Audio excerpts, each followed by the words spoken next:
so everyone ready? All right. Hello, my name is Pera. I'm currently a 10th grader here at Da Vinci Design, and today I'll be presenting on modern world history and English 10. So for history, John Locke's Enlightenment ideas had one of the greatest influences upon our modern world today, namely because of their significance in government revolutions, the Industrial Revolution, and imperialism. So to start, we'll start with the basis, John Locke's ideas, what he believed in, so we can build upon that. John Locke believed in natural rights, which are life, liberty, and property. Also thought the government existed purely to protect the people and not to serve its own selfish purposes, because that was a big problem during that time. And he also thought that rebellion among the citizens was justified if the government was not fulfilling its job to protect the people. So this had an influence upon several revolutions. We'll start with the Glorious Revolution, because that's chronologically first. However, the Glorious Revolution actually technically took place a couple years, like 2 I think, before John Locke's ideas were first published. However, the ideas were still floating around and had influence upon the revolution itself, so I have included it here. Because all of these actually are examples of where the governments were somewhat failing in protecting citizens' natural rights, life, liberty, and property. So they all rebelled against their governments at various times and then tried to restore the correct purpose.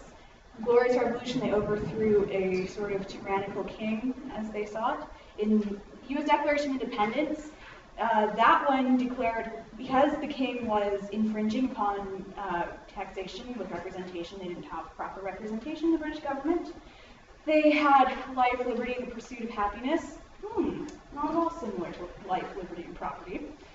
And then the French Declaration of Rights of Man, again, mainly natural rights. So then, because the governments were settled, at least in 2 out of 3 cases, in the French Revolution it was still rather bloody and not very happy after that revolution. But for some of them, say England and the United States, their governments were mostly settled, which led to the Industrial Revolution because all of a sudden they had the means of production: land, labor, and capital. So basically money, people, money or ideas, the people to produce the goods and materials, place to build it. Which led to faster production because of the factories. Also urbanization, which is the movement of people moving from small village communities where they are self-sufficient to these large, densely populated cities centered around external trade and factories. And then eventually that led to labor unions, which are actually interesting, also influenced by John Locke's ideas, whether they realize it or not, because they were rebelling against the tyrannical factory owners. You know, they were infringing upon their rights to life, liberty, and property. And so, also pursued happiness, so they had labor unions to protect their rights. And so, with all of these goods that were produced, they also needed raw materials, and then a place to sell them. Their solution? Imperialism.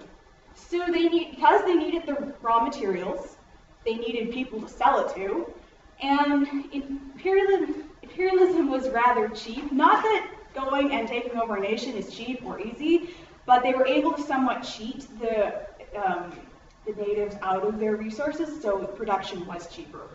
Also, it led to pride and power among the nations. These are the 5 reasons for imperialism. You have religious, which is white man's burden. That's the belief that white Christians have a duty to go and help the savages and their uncivilized nations to help save them from a fiery afterlife. Economic, that's kind of the idea with the trade and getting raw materials and selling them back at a higher price, cheating them out of it. Political, that's pride and power of having a large empire. Exploratory, that's the fun of going and exploring the wilds of Africa. Yeah, and then ideological is similar to religious, but don't be fooled. Social Darwinism, not white man's burden. Social Darwinism is the idea that white Europeans are racially superior to other less civilized places simply because they are white Europeans, and therefore they must go save them from dying out from extinction because they are less superior. Imperialism is it's also characterized as the act of a stronger nation taking over a weaker nation. Why am I saying that somewhat sarcastically? because its history is told from the winner's perspective. The stronger nation, Europeans, taking over a weaker nation. Not necessarily true, but again, history is told from the winner's perspective. So, here we have some pros and cons of imperialization from the imperialized perspective of the conquered civilizations. They got modernized, essentially. They got schools, unified systems of weights and measures, money, currency, sanitation, streets were cleaner, there was probably sewage now. Modernization, infrastructure in general, they got railroads, roads, better buildings, and the legal system and civil service systems were greatly improved. Also, cons, though there are fewer up and listed, they actually outweigh the goods to some extent. They had no say in their government. They were just there and told what to do by the mother country's government. They had minimal rights. They were second-class citizens, essentially. They were discriminated against by the Europeans who moved there, and they had major loss of culture because it was simply replaced by the new country's rules. Simple process recap of how the Enlightenment went to free government, socialization, and imperialization. And that's it for history. Any questions? Yeah, I'm wondering if you could connect imperialism to today, its effects today. Imperialism has many effects for today. Discrimination still exists today. In fact, it has been linked to African American underachievement in some cases because loss of culture. They don't know where they came from. So because of that, they kind of don't really know who they are. Also, a couple other ones. In India and a lot of the Middle East, because some of those areas were imperialized, and in Africa too. They're all in the middle of civil wars, and they're third world countries because these, I think in the middle of 20th century, or sometimes early 20th century, or even late 20th century, somewhere into the 20th century, they left. I mean, the imperialistic governments were retracted, and they sort of left these sort of half countries who didn't really know what to do because they'd been under this imperial rule all this time. And because of that, there's a lot of unrest, it's not safe, and they've reverted to actually worse ways than they were before the imperialists came and took over. Right, and now for English 10. So today I'll be presenting on the character D503 from Yevgeny Zamyatin's We. D503 is a naive character who shows devotion and extreme loyalty to various causes throughout the story. As shown, there's some examples. We'll go through it from beginning to end. So in the beginning, he's very naive and gullible. He totally believes in the one state, and being one is all, and it's all just great. He rejects imperfections because he believes those are against the one state's principles, and he's very loyal to the one state, as shown through some pieces of evidence. For example, he's actually talking about machinery here when he's watching the integral being built, but why is this dance beautiful? Answer, because it is unfree motion, because the whole profound meaning of dance lies precisely in absolute aesthetic subordination, in ideal unfreedom. As you can see, the words unfree, precisely, subordination, ideal unfreedom, they all relate to being one whole perfect controlled item. The whole idea of the one state.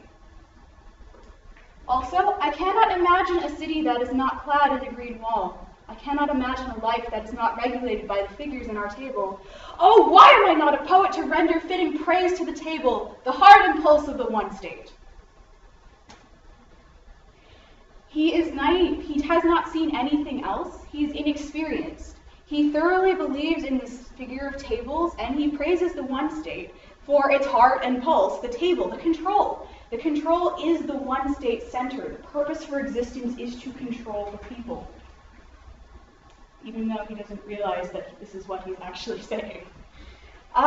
Some other notes that I made about the beginning. He has kind of a rigid, monotone scientific style. He makes metaphors, but there's the overall style is kind of dry, bit engineer-like. He highly praises the one state in any way that he can, and he hates imperfections. He hates the square root of -1, and he hates clouds because they mar the perfect beauty of the blue sky.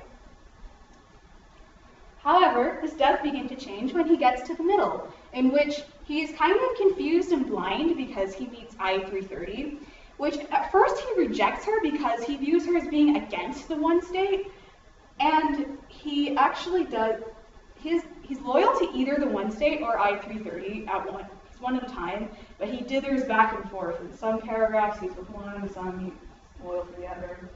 He's just confused. For example, obeying the doctor's instructions, I most sincerely want to get well. I wandered for 2 hours along the glass desert streets. I was essentially an unnatural sight. Imagine a human finger cut off from the hole. He alludes to this several times, this image of the human finger being cut off to the hole. Okay, actually that specific metaphor is only here, but the whole idea of being separate from the whole and not being connected, that he alludes to a lot. He sincerely does want to get well. He's obeying the one state. You know, he has to go visit the doctor. He's not feeling well. And then this is an interesting piece of evidence.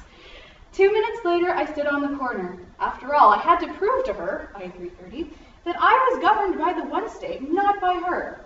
Now I shall have a proper talk with her.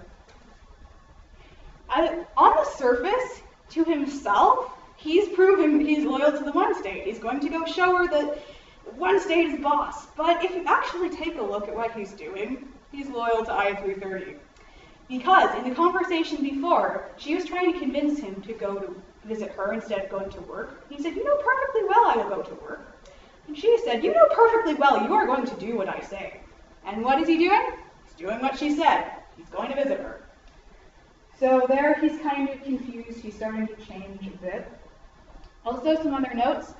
For the one state, when he talks about it, he maintains some of his old monotone style. He's fearful and upset for what's going to happen to him because he's sick. He wants this cure to this horrible disease the ancients called the soul. And he tries to attempt to distance himself from I-330 rather unsuccessfully. When he talks about I-330, his style loosens a bit. It's a bit more natural. He keeps visiting her. He doesn't turn himself or her in. She's broken so many rules. He doesn't turn either one of them in, and he follows her somewhat blindly without really digging past her justification that she brushes off his questions with. However, in the end, he's rather supportive of I-330. He rejects the one state because the one state is against I-330, and he's just very loyal to her in general. As shown, this piece of evidence. D503, what do you mean, farewell? I-330. Well, you are sick. You have committed crimes because of me. Has it not been a torment to you? And now the operation, and you will cure yourself with me. You don't want happiness? I cannot without you. I want nothing without you. So here, ironically, I-330 is actually using reverse psychology to get him to do what she wants. But these are the reasons why he should leave her alone and go and not really deal with her. But here he's loyal to her anyway, whether he realizes it or not. Also, some other notes about the end. He has a very organic style. It's very loose and it just flows, much like our modern language today. He somewhat blindly follows I-330 without digging past her reasons that she gives. He's disobedient to the one state, and he even attempts escape and sabotage against the one state because that's what I-330 wants. Then we get to the final end. Yes, you thought this was the end. No, there's a final end. After he undergoes the operation, he rejects I-330 and he's again loyal to the one state, as shown. On the following day, I, D503, went to the benefactor and told him everything I knew about the enemies of happiness. How could it have been so difficult before? The only explanation I could think of was my former sickness, the soul. Reason must prevail. So the following day, he's all happy and eager to go help the one state again. He tells everything, not holding back a single detail for the good of everyone. And he doesn't understand how it could have been so difficult, and he refers to the soul as a sickness. Near the sort of towards the end, he stopped referring to it as a sickness and just called it the soul. Now he's back to calling it the sickness, and reason must prevail. If that is not the slogan of the one state, I don't know what is. So, yeah. Also, some other notes. The return of a sort of dry, scientific monotone style. He highly praises what he believes in, and he feels no pain as I-330 is being tortured. He makes comments about how she's pretty, but that's it. It's almost like he doesn't know her. So, thank you for listening. Do you have any questions before the DBQ and grammar tree? No, you can go on to the grammar tree. All right. First source to show projector. Okay. So whichever one you want to do first. All right, I think we'll go over the grammar tree first. Is the light just above the camera, or the camera on the side, or the light switch? There. Alright, walk me through. Okay, so I recognized immediately this is an independent clause and this is a dependent clause because it says the owner decided to sell his coins, which can stand alone by itself, and which had been locked in a vault for 50 years cannot. So immediately there, we now have our independent clause and our dependent clause, but that's just like preliminary stuff. Then we actually take a closer look, and so we individually look at each word. We know that this is an adjective and this is a noun, but since decided is a past tense verb, not necessarily past tense, just verb, we know it belongs to the verb phrase. And then decided to sell, what did he sell? His coins. So all of this is the verb phrase. And then this, even though it starts with an adjective, the noun is the main part, so we have this be the noun phrase. And because an independent clause is composed of a noun phrase and a verb phrase, we know this is the independent clause. Then for the dependent clause, which had been locked in the vault for 50 years, we know which had been locked is, it modifies an action, so it's a verb phrase. Also, 3 verbs being in it didn't tell you. And then in a vault, it shows a place, so it's a prepositional phrase because in is preposition. And then for 50 years is also a prepositional phrase, although, yeah. So, and because it's a verb phrase, but there are no noun phrases, it's a dependent clause, and because it's an independent clause and a dependent clause, that makes a sentence. Alright, so let's take a look at the word for until it's a preposition. Yes? Does it define a position, location, or direction? Is it an adverb? No. What is Wait, for doing? What is it telling the reader? What is it informing the reader? For is in, let me think about this.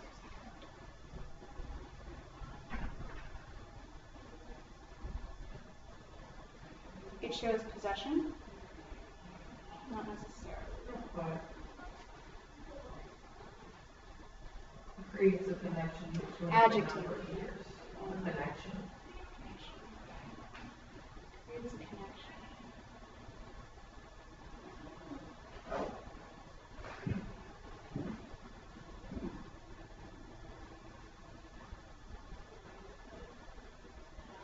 So it creates a connection between the number of years And being in the vault.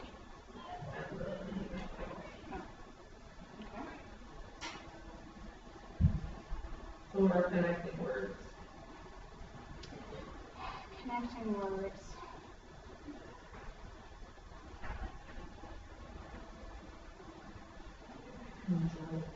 Oh, conjunction. There we go. Sorry. Yep. Thank you. All right. You are sure thank you.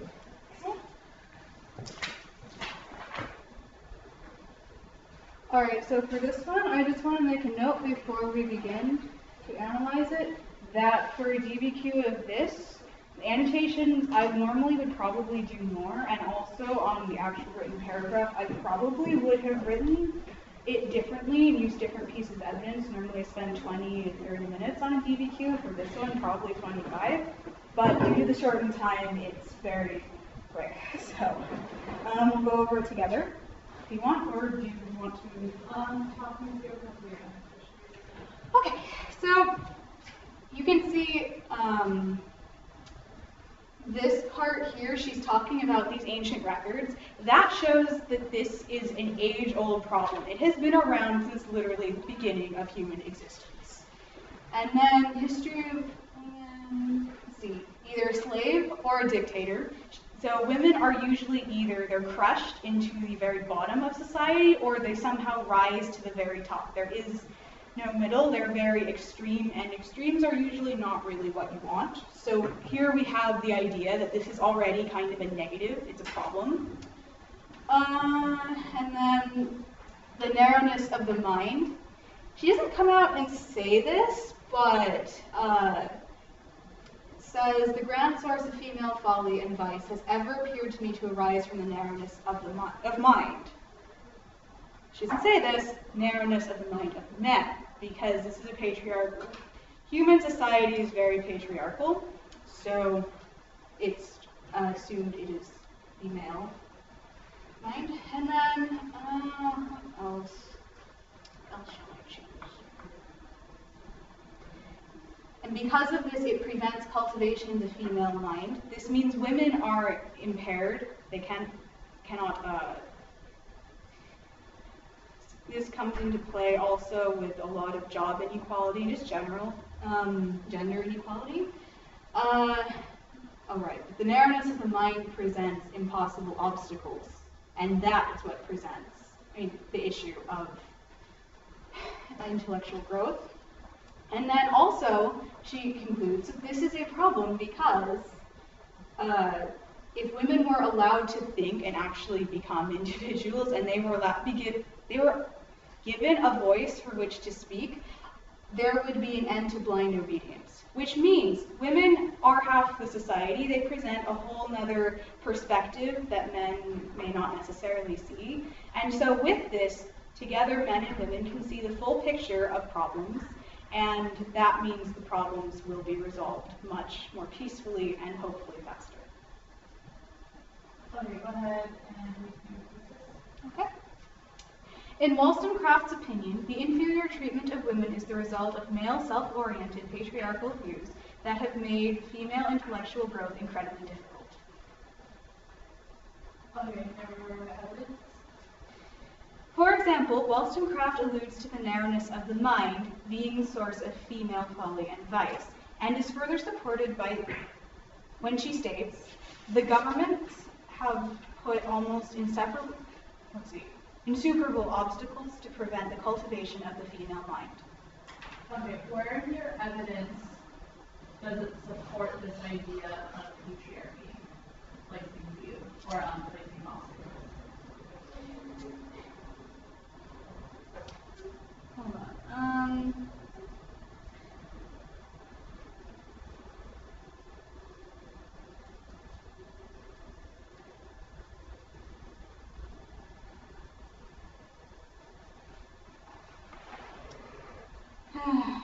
This is why I normally spend half an hour on this, because I need to go back and re-edit it several times. It's actually in the final one, which it shouldn't be. It should be in the evidence, but it states in the final, although she does not directly state it, men are to blame for female inferiority, which could also be seen as part of the evidence. So that should really actually be moved to here. Or possibly, yes. Okay, so if you're going with that direction, then what could you use from the excerpt that would support more so your argument that patriarchy is obstacles there? This is difficult. She does not directly state it. I need a minute to think about it.